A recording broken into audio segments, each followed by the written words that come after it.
دراصل اعلیٰ حضرت رضی اللہ تعالیٰ عنہ کو لوگوں نے صرف ایک مولانا بنا کر کے پیش کیا ہے.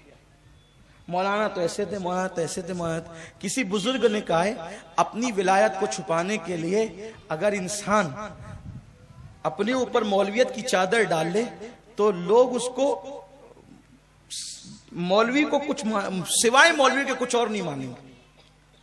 امام احمد رضا کے بارے میں ایسے ہی ہے، لوگ کہتے ہیں مولانا تو ایسے تھے، مولانا تو ایسے تھے، مولانا ایسے تھے، وہ تو کفر کے فتوے دیتے تھے، وہ تو بدعت کو رواج دیتے تھے، وہ تو یہ کرتے تھے. وہ میں کہتا ہوں چھوڑو سب باتیں، ایک مرتبہ فتاوی رضویہ کو پڑھو.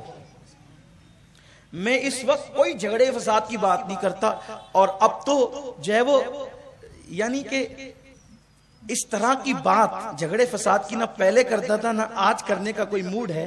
میں صرف آپ کو اپنے جوانوں کو یہ کہتا ہوں جو غلط فہمیوں کا شکار ہیں، ایک مرتبہ اگر اچھا پڑھنا آتا ہے نا، قاعدے سے پڑھنا آتا ہے اردو زبان، تو ایک بار صرف فتاوی رضویہ کھول کے پڑھو، بس کچھ اور نہیں.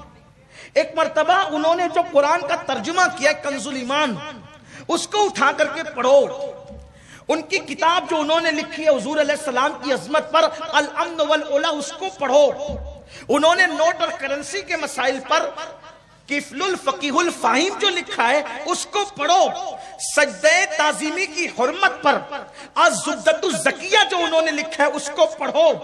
سائنس پر، آواز پر انہوں نے الکشف الشافیہ جو لکھا ہے اس کو پڑھو. انہوں نے آواز پر جو تحقیق کی ہے وہ وہاں ایک سائنسداں معلوم ہوتے ہیں، اور معیشت پر، معاش پر، اور مسلمانوں کو اونچا اٹھانے کے لیے انہوں نے جو کتاب لکھی ہے کہ تدبیر فلاح نجات و اصلاح، یہ کتاب، اس کتابچے کا مطالعہ کرو، اس رسالے کا مطالعہ کرو، آپ کو پتا چلے گا اللہ اکبر کہ وہ کس طریقے سے علم کے دریا بہاتے ہیں. اللہ نے ان کو کتنے علوم عطا کیے ہیں، اللہ نے کس طریقے سے ان کو مقام اور مرتبہ عطا کیا ہے.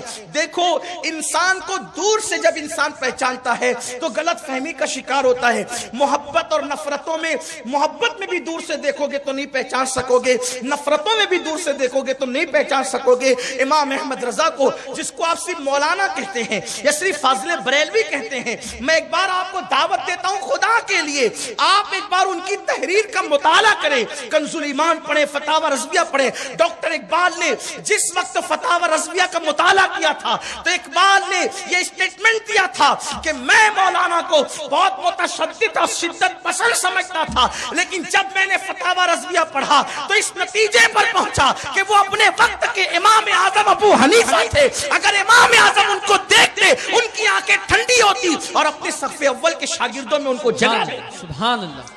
پڑھنے والا اگر ان کو انصاف سے پڑھے تو اس نتیجے پر پہنچتا ہے. اللہ اکبر.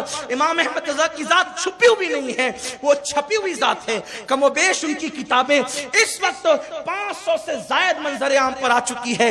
تقریباً اتنی کتابیں ان کی کم و بیش میرے پاس خود موجود ہے، اور بقیہ جو کتابیں حوادث کا شکار ہو گئی وہ الگ ہیں، جو نہ چھپ سکی ابھی تک وہ الگ ہیں. انشاءاللہ وہ چھپ کر منظر عام پر آئے گی، لوگوں کی آنکھیں ٹھنڈی ہوگی. صرف انگوٹھا چومنے پر ایک بار اعتراض ہوا تھا تو اس پر بھی امام احمد رضا نے پورا رسالہ لکھا تھا کہ وہ لکھتے ہیں امام احمد رضا محدث بریلوی رضی اللہ تبارک و تعالیٰ عنہ تقبیل ابہامین پر پورا رسالہ انہوں نے لکھا ہے. اور پھر کفن پر لکھا جائے یا نہ لکھا جائے اس پر اعتراض ہوا تو حرف الحسن نام کا ایک رسالہ انہوں نے قوم کو عطا کیا. یعنی کہ ان کی عادت ہے کہ وہ جب بھی قلم اٹھاتے ہیں تو علم کا دریا بہاتے ہیں.